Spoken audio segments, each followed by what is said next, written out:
দেন না, পুরুষরা কান্দে খালি কান্দে, আর মহিলারা কান্দে গীত গায় আর কান্দে। এদিকেও আছে নাকি যে বিনে বিনে যা যা আছে শোকের কথা, পুরনো নতুন কথা সব সাথে সাথে মিলে আর তালে তালে গাইয়ে গিয়ে কান্দে। এক মহিলার স্বামী মরে গেছে, সবাই কাঁদতেছে, মহিলা নিজে কান্দে না। কারণ পাশের এক মহিলা এসে গেছে, আবার একটু কান নলিপারা মানুষ মাইন্ড করবে না। কান্দন তো আসে, কিন্তু কান্তি তো কিছু কোয়া লাগে, ও তো কোয়ার মতো কিছু নাই, কি কইয়ে কানবো। আপনি আপনার স্ত্রীর রাতে একটা চকলেট নিয়ে দিয়েছেন, বিভিন্ন সময় একটু চানাচুর নিয়ে দেন, আলাদা কিছু কিনে দেন, দেখবেন মরার পরে, আপনি মারা যাওয়ার পরে আপনি তো সে সময় দেখতে পারবেন না, বাচ্চালিরা দেখবে সে সময় কত রাত্রি চকলেট আইনে দে তো রে ভাই, এইভাবে কয়ে কয়ে কান্দে। আর ওই মহিলা কইতেছে আমি কি খবর, কোয়ার কিছু নাই, একটা কিছু কর। এবার কোয়া শুরু, কান্দা শুরু হচ্ছে। বাবা কোনদিন মুনাই দে সালা বাড়ই নেই বাবা রে ভাই, বাবা কোনদিন টঙ্গি দে সালা মারি নেই বাবা রে ভাই। মরছে স্বামী কয় বাবা রে ভাই, তোর তুই বাদ দেওয়া আর কইস না, কান্দা থাম। মহিলারা মোনাজাত করতে গেলে বিনে বিনে অনেক কিছু কয়, কান্দে চালাইছে। কাজে আমাদের মার্কা হবে কয়টা, একটু বলেন কয়টা? কখনো এক সাইডে স্লোগান দেবেন না। কোরআন সুন্নাহ যেখানে, বলবেন না বেজাল আছে নাকি? কোরআন সুন্নাহ যেখানে, কোরআন হাদিস যেখানে, আল্লাহ রাসূল যেখানে। শান্তি যদি পাইতে চাও দুইটা মার্কায় ভোট দাও, শান্তি যদি পাইতে চাও দুইটা মার্কায় দিলে ভোট। বিশ্বাস না হয় একটু আফগানিস্তানে যেয়ে দেখেন। কয়েকদিন আগে আমার বাড়ির মাদ্রাসায় আসছে আফগানিস্তানের থেকে তবলিগ জামাতের 8 জন সাথী, শান্তির প্রমাণ দিল, শান্তির পরিচয় দিল, শান্তি কাকে বলে। মাঝে মাঝে আপনাদের এলাকায় বলছি, সব কথাই তো হয়ে গেছে। আফগানিস্তানে এই মৌলবীদের হাতে স্বাধীনের আগে যেই আনার গাছ ছিল, ওই আনার গাছে আনার হইতো 1 কেজি আনার হইতে 5টা আনার লাগতো, এরকম গয়ার মতো ছোট ছোট হয়ে গেছে। মৌলবীদের হাতে স্বাধীন হওয়ার পরে এই গাছ সেই জায়গায় আছে, আর এখন আনারের ওজন হয়েছে, 1 আনারে 1 কেজি ওজন হয়ে গেছে। কেঁদেছে সার, ওষুধ, কীটনাশক ওই একই অবস্থায় চলতেছে। আফগানের বাতাসে বারুদের গন্ধ, মাটি পুড়ে তামা হয়ে গেছে। 40টা বছর বোমা মারছে। যখনই আল্লাহর কোরআনের রসুলের হাদিসের শাসন শুরু হয়েছে, চোরের বিচার হাত কাটা, জিনার বিচার যা আছে তাই, হত্যার বিচার হত্যা, মদ খার বিচার যেভাবে আছে কোরআন সুন্নাহয়, সেইভাবে যখন বাস্তবায়ন শুরু হয়ে গেছে, আল্লাহ পাক বলেন লাফাতাহনা আলাইহিম বারাকাতিম মিনাস সামাই ওয়াল আরদ, আসমান জমিন থেকে রহমত আর বরকতের সমস্ত দরজা আমি খুলে দেব, প্রমাণ করে দিয়েছে। ওয়া আখরাজাতিল আরদু আসকালাহা, আল্লাহ পাক বলেন কিয়ামতের আগে জমিনের ভিতরে যত খনিজ সম্পদ আছে সব উগরাই দেব। আফগানিস্তানীদের জন্য আল্লাহ তাআলা উগরাই দিয়েছে। দামি দামি খনিজ সম্পদ তারা এখন সন্ধান পাচ্ছে। মৌলভীরা সায়েন্স পড়ে নাই, বিজ্ঞান পড়ে নাই, এ কওমি মাদ্রাসার হুজুর, আফগানের সবই কওমি মাদ্রাসার হুজুর, একটা সায়েন্স বিজ্ঞান পড়ে নাই। সেই মৌলবীরা এমন গাড়ি আবিষ্কার করছে, এমন গাড়ি তৈরি করছে, জাপানালাদের চোখ গুলাই গেছে, জাপানালাদের চোখ গুলাই গেছে। মৌলবীরা এমন গাড়ি বানাইছে, আমাকে গাড়ির বাজারে খাবে না। আর এই মৌলবীরা মাত্র 2 বছরের ভিতরে পাহাড় খনন করে লম্বা টানেল বানাইছে। রাশিয়াওয়ালা 20 বছর চেষ্টা করে পারে নাই, আমেরিকাওয়ালা 20 বছর চেষ্টা করে পারে নাই, মৌলবীরা মাত্র 2 বছরে বানাই ফেলাইছে। বালুর জমিন মরুভূমির ভিতর দিয়ে খাল খনন করে এ সাগরের ও সাগরে মিলিয়ে দিয়েছে। দীর্ঘদিন পর্যন্ত তারা চেষ্টা করে ব্যর্থ। মৌলবীরা মাত্র 2 বছর ভিতরে সেই খাল বানাইয়া সুন্দর করে তার মধ্যে জাহাজ চলাচল শুরু করাই দিয়েছে। এ ব্যাপারে সর্বময় ক্ষমতা একমাত্র আল্লাহর। আল্লাহ পাকই তাদের উপরে সাহায্য করছে। কথা বলেন ঠিক ঠিক না? আফগানের মাটির চাইতে বাংলার মাটি উর্বর। সোনার বাংলাদেশ, আমার স্বাধীন বাংলাদেশ, এদেশের মাটি সোনালী মাটি। এ মাটির ভিতরে যা দেন তাই হয়ে যায়। এই মাটির ভিতরে হাজার হাজার খনিজ সম্পদ আছে। পাইতে হলে আর আমাদের এদিক সেদিক যার কোনো সুযোগ নেই। আমাদের শান্তি আসবে একমাত্র আসমান থেকে, জমিনের মধ্যে হইয়া। আর পাইতে হলে লাগবে আমাদের কোরআন আর হাদিস, 2টা মার্কা। কথা বলেন ঠিক কি ঠিক না? কোরআন হাদিস মার্কায় ভোট দিলেই শান্তি। আল্লাহ পাক নিজেই বলেন ফালইয়াবুদু রাব্ব হাযাল। আগে জানি নেই শান্তি কারে কয়, দিক থাকেন আমি বুঝই নেই আগে শান্তি কি জিনিস। শান্তি কইতে গেলে আপনারা একটা করে অনেক পাবেন। আল্লাহ বলেছেন শান্তি মাত্র 2 জিনিসের নাম। কয় জিনিস? একটু মস্ক করেন। শান্তি কয় জিনিস? 2 জিনিসের নাম। কি কি বলেন তো? 1 নম্বরে শান্তি হলো আমার জীবনে যত আসবাব লাগে, যত উপকরণ লাগে, এই সমস্ত সামগ্রী, সমস্ত পণ্য আমার হাতের নাগালে অ্যাভেলেবেল পাওয়া যাওয়া এবং তা ক্রয় ক্ষমতার মধ্যে থাকা। এই বাচ্চা ভাই, যত যা কিছু দরকার, এর নাম হলো রিজিক। এর নাম কি? রিজিক। দুইটা জিনিসের নাম শান্তি, একটা হলো রিজিক আর একটা হলো নিরাপদ জীবন ব্যবস্থা। রিজিক আর নিরাপদ জীবন ব্যবস্থা। এদিক দেখেন, যদিও সংখ্যায় কম হয়েছে কিন্তু এর ভিতরে সব আছে। দুইটা জিনিসের নাম শান্তি, একটা হলো রিজিক আর একটা হলো নিরাপদ বসবাস ব্যবস্থা। তো রিজিক কাকে বলে? শুধু ভাত মাছের নাম রিজিক না, অল এভরিথিং। দালান কোটা, গাড়ি বাড়ি, জায়গা জমি, ফল ফ্রুট, মাছ গোশত, ভাত মাছ, পিঠে আটা, যা যাবতীয় লাগবে সবকিছুর নাম রিজিক। আল্লাহ পাক রব্বুল আলামিন বলে এই রিজিকের ব্যবস্থা। 2 নম্বরে নিরাপদ বসবাসের ব্যবস্থা। ঘরের মধ্যে 10 কোটি টাকা রেখে দরজা খুলে ঘুমাবা, রাতের বেলা কেউ এসে তোমার দরজায় টোকা দেবে না। সুন্দরী একটা মেয়ে রাতের বেলা হেঁটে মাগুরা চলে যাবে, রাস্তায় কোনো পুরুষ তার দেখে তাকে কিক মারবে না, কুক মারবে না। আপনার ছেলে বিশ্ববিদ্যালয় পড়ে, নিরাপদে আপনি তাকে বিশ্ববিদ্যালয়ে আপনি আব্বা বাড়ি ঘুমাইতে পারবেন। আপনার এ টেনশন হবে না যে আমার ছেলেটা একদিন লাশ হয়ে ভ্যানে করিয়া, আমার ছেলেটা একদিন অ্যাম্বুলেন্সে করে বাড়ি আসতে পারে। এই টেনশন এখন সবসময় বিরাজ করে। কথা কোন ঠিক ঠিক না? আর্মি, বিডিআর, পুলিশ সব বাহিনী চেষ্টা করতেছে আমাদের নিরাপত্তা দেওয়ার জন্য, কিন্তু কেউ পারতেছে না। আমলিক সরকার চেষ্টা করছে, পারে নাই। বিএনপি সরকার চেষ্টা করছে, পারে নাই। অন্তর্বর্তীকালীন সরকার চেষ্টা করতেছে, অথচ এখানে ওখানে আগুন লাগতেই তালে আছে, মানুষ মরতেই তালে আছে, অশান্তির শেষ নাই। এই শান্তি অশান্তিকে দূর করে শান্তি যদি পাইতে হয়, আর সমস্ত অভাব দূর করে রিজিক যদি পাইতে হয়, আল্লাহ পাক বলেন ফালইয়াবুদু রাব্বা হাযাল বাইত, তোমরা এই ঘরের রবের ইবাদত করো। এই ঘরের রবের ইবাদত করো। কোন ঘর? মসজিদ ঘর। কোন ঘর? মসজিদ ঘর। কাবা ঘর। কাবার রবের ইবাদত করো। আল্লাযী আত'আমাহুম মিন জু, যে আল্লাহ তাআলা সকল ক্ষুধা তোমাদের দূর করে দেবে। ওয়া আমানাহুম মিন খাউফ, আর সমস্ত প্রকার ভয় ত্রাস, সমস্ত প্রকার দুশ্চিন্তা থেকে নিরাপদ একটা বসবাসের ব্যবস্থা তোমাদের জন্য করে দেবে। ওয়াদাকার, ওয়াদাকার।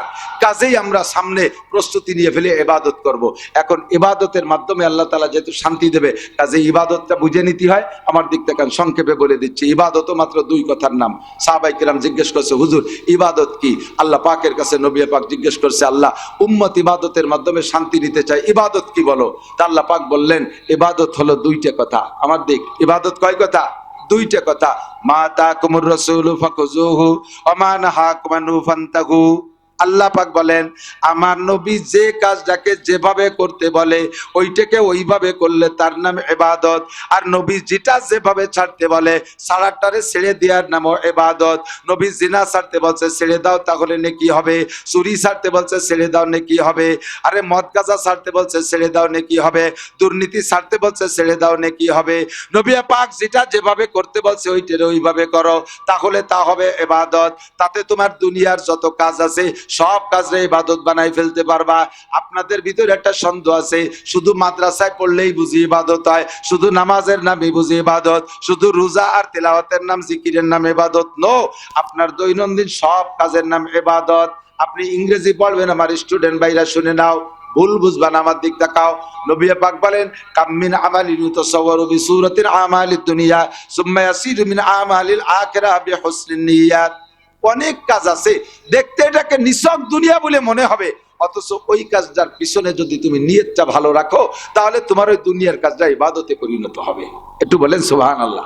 যেমন এদিক তাকান, ইংরেজি পড়া, এই স্কুল কলেজ ইউনিভার্সিটিতে যে পড়েন, কেউ কি বলতে পারবেন ক্বালা রাসূলুল্লাহ সাল্লাল্লাহু আলাইহি সাল্লাম খায়রুকুম মান কানা এমএ পাস? শুনছেন নাকি এই হাদিস? তোমাদের মধ্যে সবচেয়ে ভালো ওই লোকটা যে এমএ পাস করে। যে লোকটা বিএ পাস করবে ওই লোকটা পুলসিরাত পার হবে বিদ্যুৎ গতিতে। শুনছেন নি কোনোদিন? যে লোকটা আইএ পাস করে ওর কবর আযাব মাপ। শুনছেন নি? যে লোকটা ম্যাট্রিক পাস করে বিনা হিসাবে ভেস্তে চলে যাবে। শুনছেন কোনোদিন? তাহলে এই আইএ বিএ এমএ ম্যাট্রিক কি জন্য পাস করেন? দুনিয়া কামাই করার জন্য। আর কিছু? আর কিছু? দুনিয়ার সার্টিফিকেট দুনিয়া কামাই করার জন্য কামাই করেন। এর পিছনে উদ্দেশ্য দুনিয়া। এই দুনিয়াকে এর চাইতে আর ফ্রেশ দুনিয়া থাকে না। আপনার এই আইএ বিএ এমএ বিসিএস কে আপনি ইবাদত বানায় নেবেন। জীবনে যতটা ইংরেজি অক্ষর পড়ছেন খোদার কসম অতটা নেকি হবে। বিশ্বনবী বলেছেন, আপনার নিয়তটা রাখেন সুন্দর করে, আল্লাহ যদি আমি ভালো ইংলিশম্যান হতে পারি তাহলে ইংরেজদের দেশে যে তবলিগের কাজ করব, ইংরেজদের খ্রিস্টানদেরকে আমি কলেমার দাওয়াত দেব, এই নিয়তে আমি ইংরেজি পড়া শিখতেছি। আল্লাহ যদি আমি বড় ইংরেজি ভালো জানি, আমি বিসিএস এ ভালো পাস করতে পারি, তাহলে আমি একটা গেজেটেড অফিসার হব, সরকার সরকারে বড় একটা অফিসার হব, আমি একটা অফিস পাবো, আমি জজ হব, আমি ম্যাজিস্ট্রেট হব, আমি টিএনও হব, আমি ডিসি হব, আমার কোর্টটাকে সকল প্রকার দুর্নীতি থেকে মুক্ত করব, আমার অধীনে যারা চাকরি করবে কেউ ঘুষ খেতে দেব না, সারা বাংলাদেশ না পারলেও কমপক্ষে আমি একটা অফিসের সাথে পারবো, আমি একটা অফিসকে দুর্নীতি মুক্ত করব। এই জন্য আমি বিসিএস ক্যাডার হচ্ছি।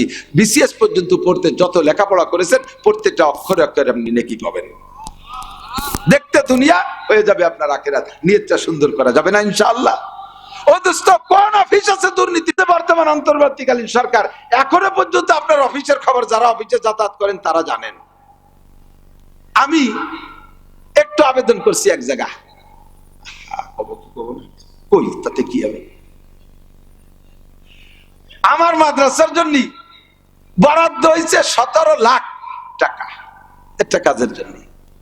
পরে ঘুরে ফিরে খবর পেলাম যে 10 লাখ পাবো আর 7 লাখ পাবো না। অথচ আমার সই করতে হবে, 17 লাখ পাইছি বলে আমার সই করতে হবে। আমি 17 লাখ পাইয়ে সই করে ছাড়িয়ে দিছি, অথচ হাতে পাচ্ছি 10 লাখ 7 লাখ পথেতে ফেরেশতারা খাই ফেলে দেবে। আছে না নাই? এ গ্রুপ আছে না নাই? এই অফিস থেকে যদি এই অফিসে যদি আমি বসতাম তাহলে আমি খোদার কসম প্রত্যেক পাই টু পাই 17 লাখের 17 পয়সাও মিস হতে দিতাম না। আমার সেই নিয়ত ছিল। আমাদের গোপালগঞ্জের ডিসি সাহেব আল্লাহ ওনাকে হায়াতে তৈবা বাড়াই দিন। গোপালগঞ্জের প্রত্যেকটা মাদ্রাসায় এক এক দিন এক এক মাদ্রাসায় যায়, নিজে যাই কোন সময় জানেন, দাওয়াত দিয়ে নিয়ে যাবে না, আল্লাহর বান্দারা দাওয়াত দিলে যাবে না। উনি উনার কায়দায় হঠাৎ করে এক মাদ্রাসায় যাইয়া ফজরের নামাজ পড়ে জামাতের সাথে। যেই লোকটা যাইয়া মাদ্রাসার মসজিদে জামাতে নামাজ পড়ে, অবশ্যই গোপালগঞ্জ থেকে 20 কিলো 30 কিলো 40 কিলো 5টা থানার ডিসি, তো 5 থানা মিলে তো এক জেলা, জেলার ওই প্রত্যেকটা থানার ওই মকসেদপুর ওই কাশিয়ানি বিভিন্ন দূরে দূরে যাইয়া হঠাৎ করে এক মসজিদে ফজরের নামাজ পড়ে। মাদ্রাসার মসজিদে দূরে গাড়ি রাখে, যাতে ডিসির গাড়ি দেখলে চিনতে পারে, দূরে গাড়ি রেখে চোখের আড়ালে রেখে ওইটুক পায়ে হেঁটে যে ফজরের নামাজ পড়ে। হুজুরের সাথে সূরা ইয়াসিন পড়ে টেড়ে দোয়া মুনাজাত করতেছে, হুজুররা মুনাজাতে শরীক হয়ে এরপরে পরে বেরোয় আসে। আসার সময় হুজুরকে, হুজুর আপনার মাদ্রাসাটা একটু ঘুরিয়ে দেখি। তো ঘুরিয়ে টুরিয়ে দেখা যায় একটা ভদ্রলোক কেমন কেমন লাগতেছে, হুজুরের সাথে আসে দেখছে যে উনি ডিসির গাড়িতে উঠতেছে। কার গাড়িতে? পরে যার সময় বলতেছে, আমি আপনাদের জেলা প্রশাসক, আমার জন্য দোয়া করবেন, দেখি আপনাদের জন্য কিছু করতে পারি কিনা। 64টা ডিসি যদি এমন হইতো, আমার বিশ্বাস কোন ডিস্ট্রিক্টের ভিতরে দুর্নীতি থাকতো না। কথা বলেন ঠিক কি ঠিক না? একজন পুলিশ লাইনের পুলিশ এসপি, আমি যদি 500 পুলিশের কন্ট্যাক্ট নেই, যে আমি 5 বছরের কন্ট্যাক্ট নিলাম 500 পুলিশের নামাজি বানাই দেব, একটাও বাদ থাকবে না, আদৌ সম্ভব না। আদৌ সম্ভব না। আমি 5 বছরে 500 পুলিশের নামাজি বানাতে পারবো না, এ সম্ভব না। কিন্তু এসপি সাহেব মাত্র 2 মিনিটের ভিতরে 500 পুলিশের নামাজি বানাই দিতে পারে।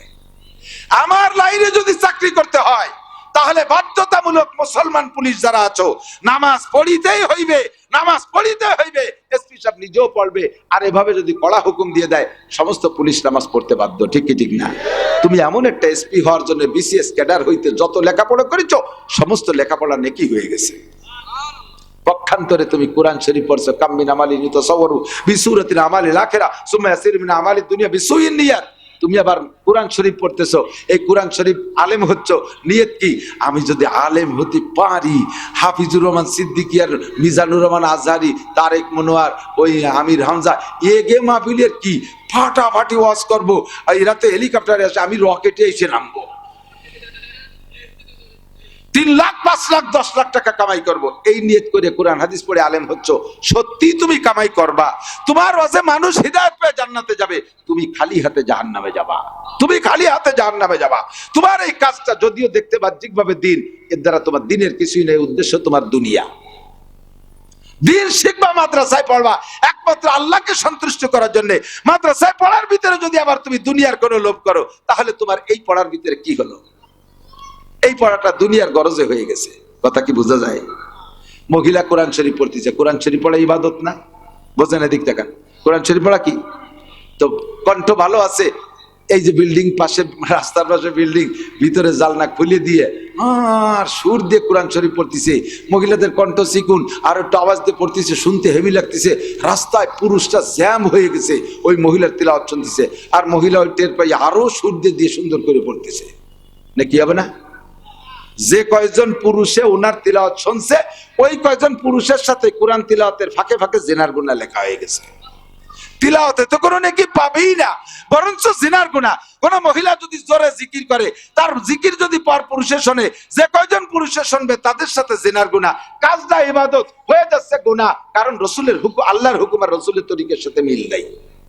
মহিলা আওয়াজ করে, আমি এই পাশে এসে দেখি, কুষ্টে টুষ্টে ওই দিক গেলে দেখি মহিলার আওয়াজ করে। বক্তা মুফাসসিরে কোরআন লতিফা বেগম, কইতে গেলে বমি আসে। কোরআন শরীফের ভিতরে লেখে মহিলারা বাড়ির চার দেওয়ালের মধ্যে হাঁটবে, তাও শরীর পাটা এত আস্তে রাখবে যেন শরীরে কোনো ঝাঁকি না লাগে।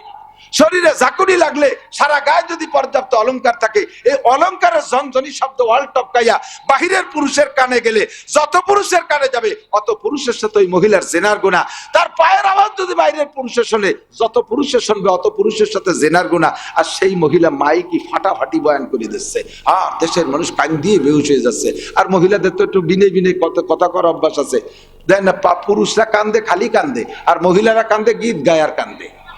এদিকে আছে নাকি যে বিনে বিনে যা যা আছে, শোকের কথা, পুরনো নতুন কথা, সব সাথে সাথে মিলে আর তালে তালে গাইয়ে গিয়ে কান্দে।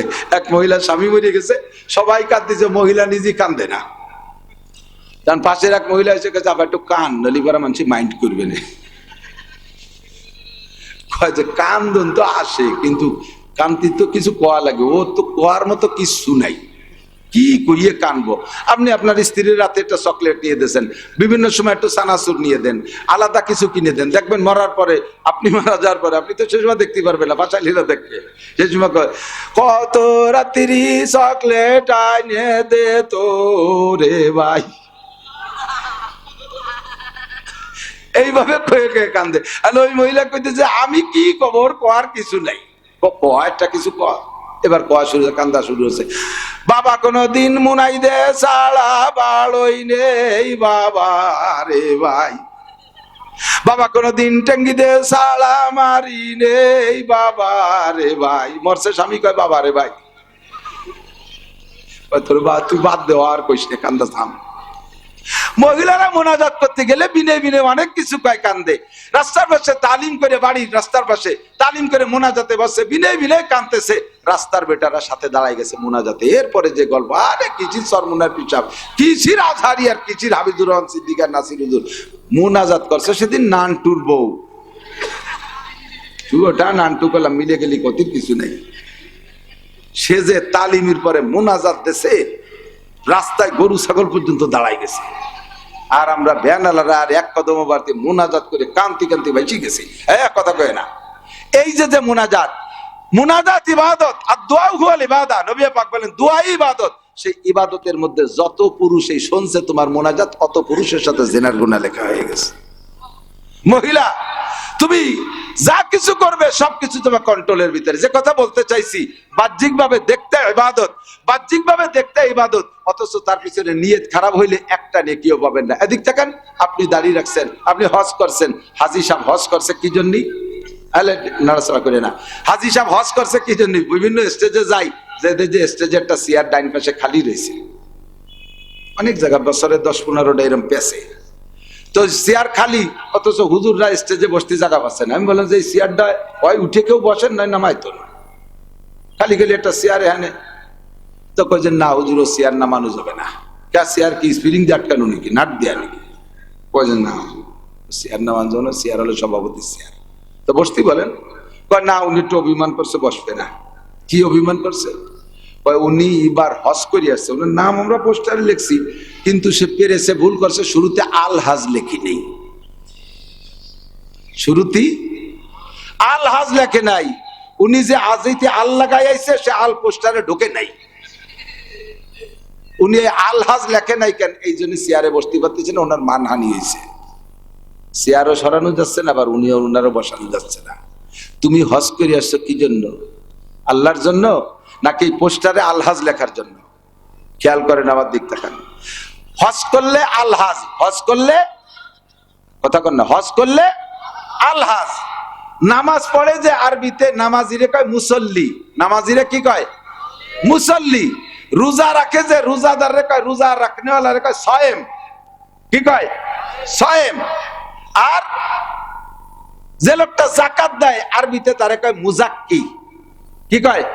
মুজাক্কি। তো আপনি 40 বছর নামাজ পড়েন, আপনার নামের শুরুতে তো মুসল্লি আব্দুর রহমান লেখেন না। 40 বছর নামাজ পড়েন, নামাজ পড়নেওয়ালারে কয় মুসল্লি, 40 বছর নামাজ পড়ে খাতায় লেখার সময় মুসল্লি আব্দুর রহমান লেখেন না। আপনি জাকাত দিচ্ছেন 2 কোটি টাকা, জাকাত দেনেওয়ালা যেটা আপনি জাকাত দেন, আপনার নাম হয়েছে মুজাক্কি, আপনার নামের শুরুতে মুজাক্কি আব্দুর রহমান তো লেখেন না। আপনি 40 বছর রমজানের রোজা রাখেন, রোজাদার রে কয় সায়েম, আপনার নামের শুরুতে সায়েম আব্দুর রহমান লেখেন না। একবার হজ করে আলহাজ লিখতে হবে কে? কি হয়েছে কি? এই সমস্ত ইবাদত এগুলো আপনি আল্লাহর জন্য করেন নাই, এগুলো আনছেন টাইটেল কামাই করার জন্য, সমাজে সুনাম অর্জন করার জন্য। ও দোস্ত, দেখতে ইবাদত, আখিরাতে কিচ্ছুই পাবেন না। আমি 19 সালে হজে গিয়েছিলাম, সরকারি প্যাকেজে একটু ভাগ পাইছিলাম, ওই জায়গায় যে এই কথাগুলো বলছিলাম। আজকে একজনের সাথে দেখা হয়েছে আমাদের সেই গ্রুপের ভিতরে, এই নগর সালতাবাড়ি, উনি পরিচয় দিল যে হুজুর ছেলে। আরাফাতের মাঠে তাঁবুর ভিতরে আটকে গেছি, ধুমসা বৃষ্টি, ওরকম বৃষ্টি আমি জীবনে দেখিনি বাংলাদেশে। আর ওই যে ঠাটা পড়ার বিদ্যুৎ চমকানো, ওরকম আমি দেখিনি। সিডারের বছর আমাদের ওই বঙ্গে হয়েছিল, কিন্তু তার চাইতে 1000 গুণ বেশি। সে শব্দ কি, ওরকম শব্দ আমি কোনোদিন শুনি নেই। এর ভিতরে আটকে গেছি তাঁবুর মধ্যে। তো আমরা উলামায়ে কিরাম ছিলাম 58 জন, আর সেই কালে সরকারের অফিসাররা, মন্ত্রী টন্ত্রী এরাও ছিল, তারপরে স্পিকার ছিল 2 জন, এ সবার উপস্থিতিতে। তো ধর্মমন্ত্রী বলতেছেন যে এই বৃষ্টি মুড়ির মধ্যে আটকে খালি খালি বসে থাকলি, চুপ করে বসে থাকলি, বসে বসে গাল গপ্প করবেন ইবাদত বাদ দিয়ে, তার চাইতে ওয়াজ হোক। বক্তার তোর অভাব নেই, আমি তো বাংলাদেশের বাছাই করে 58 জন বক্তা নিয়েছি। হাবিবুর রহমান যুক্তিবাদী আছে, আরো বহু বড় বড়, তারপরে সরসিনের প্রিন্সিপাল আছেন, এরকম বড়রা সবাই আছে। তো সবাই বয়ানের ভিতরে আমার দেশে সবাই শেষে বড় রাজ করছে। আমার পরে জিডি মাদ্রাসার মোহতামে হযরত মাওলানা তৈয়ব সাহেব রহমাতুল্লাহ মোনাজাত করছেন। আমারে যখন দিয়েছে, আমি এত বড় মধ্যে কি কব, ভয়তে গেছে জিড্ডে শুয়ে। আর মাইক টাইক না, একটা হ্যান্ড মাইক দিয়েছে, আর চেয়ার আলো 2-3টে ব্যাটিং এক জায়গায় দিয়ে চেয়ার বানাই দিয়েছে। ও জায়গায় তো চেয়ার নেই। তো বৈশা বললাম যে হজ করতে আসছি, হজ তো কবুল হইলে কি বলা হয়, চাইতেছি যে যাতে আল্লাহ তাআলা আমাদেরকে একটা কবুল হজ নসিব করে, বলেন ঠিক কিনা? আমি তাদের কাছে জিজ্ঞেস করলাম, আপনারা কি হজ কবুল হজ নিতে আসছেন, নাকি আপনারা গতানুগতিক যে হজ করিয়ে থাকেন বিগত সেরকম হজ? তো সবাই বলতে, জি হুজুর, একটা কবুল হজ নিতে আসছি। আমি বললাম যে হজ কবুল হয়েছে এর একটা প্রমাণ তো পাওয়া দরকার। যে ইবাদতই করি, ইবাদতের একটা কবুলিয়তের আলামত থাকতে হবে না? কথা কন। আমি তওবা করছি গুনার থেকে, এই তওবা কবুল হয়েছে তার প্রমাণ কি? যে গুনার থেকে তওবা করছি, মরার আগে যদি সেই গুনার না করি, তাহলে বুঝবেন যে তওবা কবুল হয়েছে। কয়েকদিন পর যদি আবারও সেই গুনাহ করেন, তাহলে বিলেত তওবার মতো তওবা হয়। বিলেতি তওবা আর দেন, কিন্তু বিলেতি ভাজা মাছ খাইয়ে বাড়িওয়ালার কাছে ধরা পড়ে গেছে। মহিলার হাতে ছিল ফিরিয়ে দেশে মাজা ভাঙ্গা বাড়ি খাইয়ে ক্যাক ক্যাক করতে করতে, ওর তো আর হাসপাতাল নাই, চলে গেছে মাছার তলে। মাছার তলে যে 2 গোল দিয়ে সুস্থ হয়ে গেছে। বাড়ি যখন খাইছে সেই সময় তওবা আছে, আস্তাগফিরুল্লাহ, মরিও যদি যাই তবু জীবনের ভাজা মাছ চুরিয়ে খাবো না। 2 গোল দিয়ে যখন সুস্থ হয়ে গেছে, তারপরে আবারও সে ভাজা মাছ দিয়ে সহ্য করতে পারে, কয় আমাকে তো এই কপালে আছে, বাড়ি ধুরি খাবো, চুরি হইলেও খাবো। এর নাম হলো বিলেত তওবা। যখন বিপদে পড়ে তখন আস্তাগফিরুল্লাহ, বিপদ চলে গেলে আবার সেই, ঠিক কিনা? তা আমি ইবাদত করছি, নামাজ পড়ছি, এর কবুলের প্রমাণ কি? আমার নামাজের কবুলিয়াতের একটা প্রমাণ হতে হবে, আমার হজের কবুলিয়াতের একটা প্রমাণ হতে হবে। আমি এই কথাটাই বললাম যে হজের কবুলিয়াতের প্রমাণ হলো, আপনারা হাজী সাহেবরা বাংলাদেশে থাকতে হজ করার আগে যে আকামগুলো করতেন, ডিসি আছে, সচিব আছে, মন্ত্রীরা আছে, এমপিরা তো আছেই, মোটামুটি এই মাঝারি ধরনের অফিসাররা ছিল আমাকে খাদেম, তো সব আছে। আমি বললাম বাংলাদেশে থাকতে যে আকামগুলো করছেন, টোন মারছেন, মন মারছেন, রাস্তা মারছেন, খাল মারছেন, না আমি কয়ে দিলাম, বিজিএফ কার্ড মারছেন, পঙ্গু ভাতা মারি খাইছেন, বিধবা ভাতা বেশি খাইছেন, বয়স্ক ভাতা করতে যে টাকা খাইছেন, রাস্তার রড, ব্রিজের রড খাইয়ে কুঞ্চি ঢুয়ে দিয়েছেন, কারেন্টের খাম্বা তার সব খেয়ে বেড়াইছেন, রাস্তার পিচ খাইয়ে খালি ঝুলঝুলে কুয়া মাটিতে যে ডুলি ধুয়েছেন। এই যে আকামগুলো বাংলাদেশে থাকতে করছেন, হজেরতে যাওয়ার পরে যদি এই আর না করেন, তাহলে বুঝবেন যে হজ কবুল হয়েছে। আর বাংলাদেশে থাকতে যে যে জায়গা আল দেন, হজেতে যাইও যদি সেই জায়গা আল দেন, তাহলে আপনি আল হাজ হবেন। কি হবেন? আল হাজ, আপনি হাজি হবেন না। ইবাদত করি, আপনার সেই ইবাদতটা কোনো কাজে লাগে না। ও দোস্ত, এই কথাই আল্লাহ পাক বলেন, মা তাকুমুর রাসূলু ফাকুযুহু ওয়া মা নাহাকুম আনহু ফান্তাহু। এই যে মাদ্রাসা করি আমরা, মাদ্রাসার দ্বারা যদি মাকসাদ হয় যে আমি খুব এটা করব ওটা করব, হাইলাইট করি একবারে ফেসবুক ইউটিউবে দিয়ে সারা বাংলাদেশে ভাইরাল করে দেব, আপনার মাদ্রাসায় ভাইরালই হবে। ওই মাদ্রাসার দ্বারা দিনের কোনো ফায়দা হবে না। আর আপনার ইখলাস থাকতে হবে, না আমারটা কেউ যা চিনুক আর না চিনুক, আমি দুটো ছেলে পাই, দুটো ছেলের আমি মানুষ বানাই দেবো, পাঁচটা ছেলে পাই, পাঁচটা ছেলে আমি মানুষ বানাই দেবো। আল্লাহর রাস্তে খেদমত করবেন, এই মাদ্রাসার দ্বারা আপনিও পাবেন, আর যারা পড়ে যাচ্ছে তারাও মানুষ হতে পারবে। এর নামই হলো মা তাকুমুর রাসূলু ফাকুযুহু ওয়া মা নাহাকুম আনহু ফান্তাহু। যদি এইভাবে লক্ষ্য রেখে আপনি মেম্বার হন, জাতির হক আদায় করবেন, চেয়ারম্যান হন এই উদ্দেশ্যে যে আমি জাতির হক পাই টু পাই আদায় করব, উপজেলা চেয়ারম্যান হব, জাতির হক সঠিকভাবে আদায় করব, আমার এলাকার ভিতরে নামাজ বাস্তবায়ন করব, এলাকায় যত ধর্মদ্রোহিতা আছে এগুলো প্রতিবাদ করব, তাহলে আপনার দুনিয়ার কাজগুলো ইবাদতে পরিণত হয়ে যাবে। আর তখনই আল্লাহ পাক আসমান জমিন থেকে শান্তি আর রহমত আর বরকতে সব দরজা খুলে দেবে। বলেন আমিন। মাদ্রাসাটা অনেক সুন্দরী হয়েছে, 8টা ছেলে পাগড়ি নেছে, এটা যাইতাই ব্যাপার না। এই ছেলেগুলো যাদের বাড়ি লজিং থেকে খাইছে, ছেলেরা যদি, এই যুবকরা যারা এখন এদিক তাকাও, যারা এখন চলে যাবে মুনাজাতের আগে, তাদেরকে ধরে নেওয়া হবে ইসরায়েলির দলের লোক। নেতানিয়াহু আর মোদির দলে যারা, তারা খালি উঠে যাক, আর আল্লাহ আল্লাহ রসুলের দলের কয়জন বসেন। আল্লাহু আকবার। রাত বেড়ে গেলে যত ভালো হোক, আমারও ভালো লাগে না, আপনাদেরও ভালো লাগতেছে না, আমি বুঝতে পারছি। আমি এখনই দোয়া করে দেবো, আমার দিক দেখান।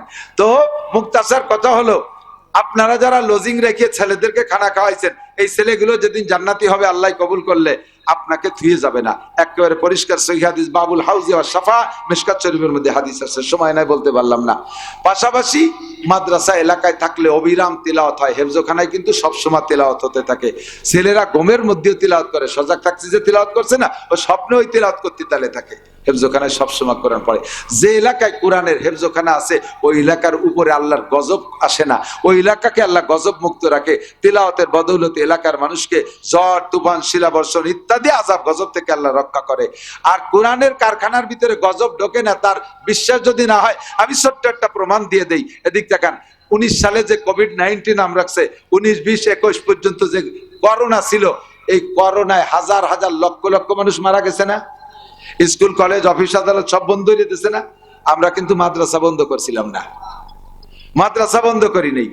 আরো ওই সময় মাদ্রাসায় ছাত্র বাড়ছে জম্মের বেলা, স্কুলি প্রাইমারি কেজি মেজি বন্ধ, বাড়ি ভুলা পানে বিরক্ত করে ঠেলি ঠেলি সব মাদ্রাসায় দিয়ে দিচ্ছে, জাতীয় হইনে থাকবি কয়দিন, জ্বালাইস নিয়ে। এই সময় মাদ্রাসায় ছাত্র ভরিয়ে গেছে, আমরা সুতি দিতে জায়গা পাই না, এভাবে ইলিশ পাইলিং ঠ্যাঙের মধ্যে পাও ভরিয়ে দিয়ে কাট কাট করে শুয়াইছি, এলাইয়া একটা নাকের নিচের বেরো, আর একটা নাক দিয়ে বেরো ঢুকে আর এক পাশে বেরোয় গেছে, এমন ভাবে গাদায় শুয়াইছি। আল্লাহর রহমতে সারা বাংলাদেশে একটা মাদ্রাসার একটা আলেম তালবে আলিম হুজুর ছাত্র করোনায় মরে নাই। কারণ ও জায়গা খোদার কোরআন তিলাওয়াত হইছে, ওই তিলাওয়াতের ওসিলা আল্লাহ গজব থেকে তাদেরকে রক্ষা করছে। আপনারা মোহাম্মদপুরবাসী, আমার মনে হয় বাংলাদেশে এত সুন্দর নাম আর হয় না, ঠিক না? মোহাম্মদপুর, কি নাম? মোহাম্মদ। এই এলাকায় প্রচুর মাদ্রাসা হওয়া দরকার, যেহেতু নবী পাক সাল্লাল্লাহু আলাইহি ওয়াসাল্লামের নামের সাথে নাম। যদি এর চেয়ে ভালো নাম রাখতে হয়, তাহলে আল্লাহপুর রাখতে হয়। আল্লাহপুর তো কোনো জায়গা নাই। রহিমপুর আছে, রহিমপুর আছে, এটা আল্লাহর নাম। তো আল্লাহর নামের সাথে যে গ্রামগুলো, সেগুলো সর্বশ্রেষ্ঠ। সেকেন্ড ক্লাসে আইসে 1 নম্বর নাম হলো মোহাম্মদপুর। আপনাদের থানাটা বড় দামি।